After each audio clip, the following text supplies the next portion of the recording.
Hi everyone, my name is Carolina Salinas. I'm the Digital Media Coordinator with the Emerging Historian Program at Heritage Toronto. Today we will talk about women's suffrage in Toronto.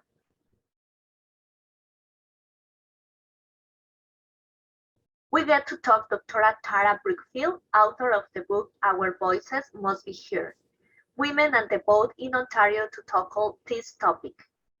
Let's go over the Zoom and learn about this topic. Hello, Tarah.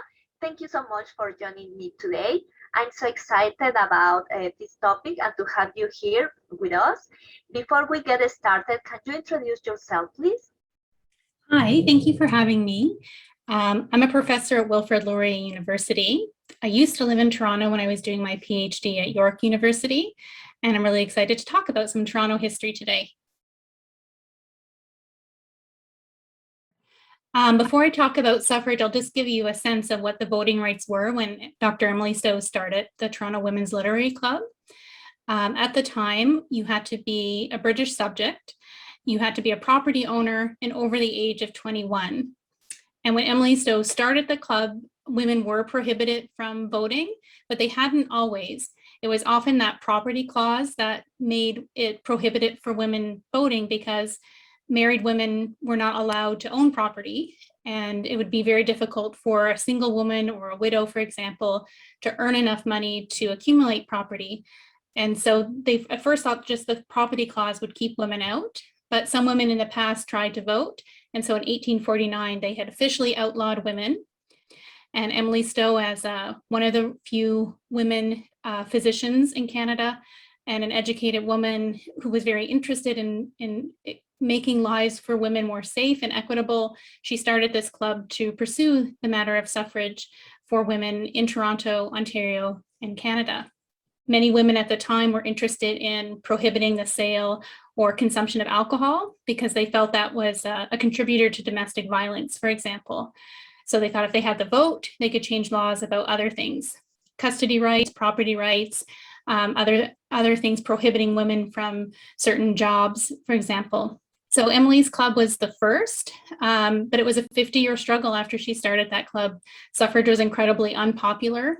People were worried if women had the vote that the family would dissolve or marriages would end, because what if a husband and wife disagreed about politics? In 1918, during the First World War, Ontario was the fifth province to pass a law allowing women to vote. Although I should note at the time, it was still restricted to British subjects, as well as there were restrictions against Indigenous women and men voting at that time. That didn't change until 1954.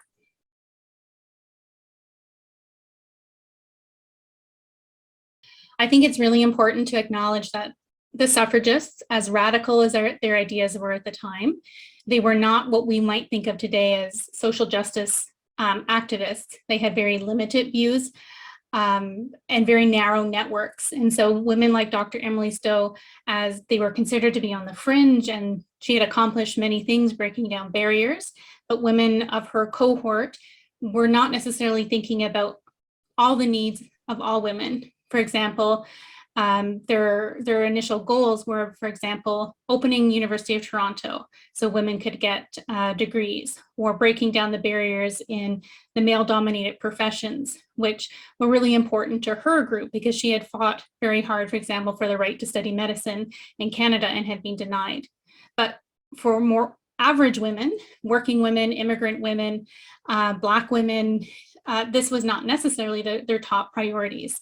And so the initial suffrage movement was really about getting access to the status quo, not reshaping society and allowing groups with other vulnerabilities, for example, to be equal. The suffrage movement was not very inclusive. For example, Black women in Canada had organized a literary club long before Emily Stowe did.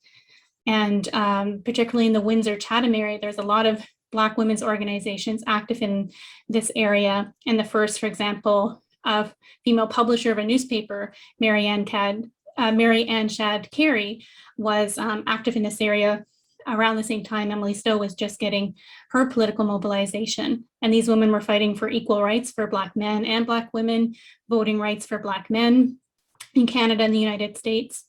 Also, Indigenous women were active in their own communities, trying to fight against the colonialism that was taking away their traditional rights to land, to governance, as well as within the family.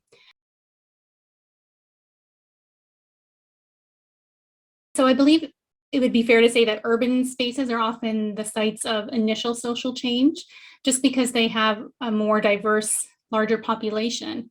And so Toronto became sort of the leader, and at one point sort of the center of the Canadian suffrage movement. People traveled from the United Kingdom, from the United States, and met at international conferences. The Toronto Club was always hosting really interesting speakers internationally and from other provinces, and helping suffrage organizations start in Atlantic Canada and the prairies. And they had some really initial firsts. For example, they were able to get University of Toronto, one of the first universities in Canada, to be open for women. They fought for the municipal voting rights to go to single women and widows as sort of a compromise to allowing all women. The first female candidate to stand for office was a woman in Toronto by the name of Margaret Hale. She was a socialist woman who ran for office in 1902, I believe. At the same time, Toronto was not the first place women got the vote. Most of Ontario itself was still fairly conservative. So despite Toronto being this hub of activism over the 50 years of the suffrage movement, it was actually Western Canada that had more success as being sort of this a little bit more progressive governments. So they received the vote a year earlier.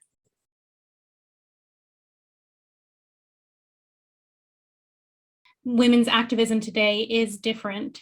I think there's more acknowledgement of gender identity just being one part of a equity question, that there's more acknowledgement that while women share some universal experiences of being a woman, or I should say people who identify as women, that there's other equity issues that intersect. Women don't all have the same privileges and vulnerabilities, and therefore the activism is more complex when you add in things like poverty or racism, or where you live within Toronto or the province, for example. So it's a much more intersectionality dimension of women's activism today.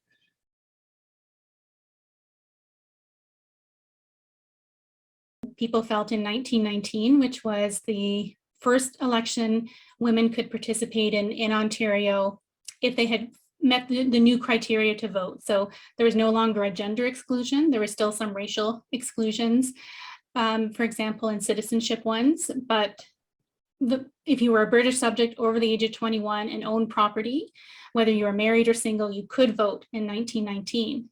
But it's in the middle of the Spanish influenza pandemic that has been sort of Toronto's been one of the hotspots for this since the end of the First World War. And so how do you manage an election where you now have sort of 50% more voters participating and trying to get them registered, have them educated about their rights, their ridings, the candidates? And Dr. Augusta Stowe-Gullen, who was Dr. Emily Stowe's daughter, she sort of took up her mother's crusade as a suffrage activist, was alive during the success of women getting the vote. And so she made voter education an important concept in 1919 and then in the 1920 municipal election as well. But these were both hampered by the pandemic. Quarantine rules and other concerns about public health meant it was difficult to gather in public spaces or go knocking door to door to have women added to voter registration. And at the same time, there's concerns about this post-war world, a pandemic world that's shaping the issues in the election. Thank you so much, Tara, for this interesting chatting and for sharing your knowledge with the Caritas Toronto audience. Thank you very much for joining us to talk about the fight of the women suffragists in Toronto and Ontario with Tarah Brookfield, author of the book Our Voices Must Be Heard, Women and the Vote in Ontario. Thank you so much.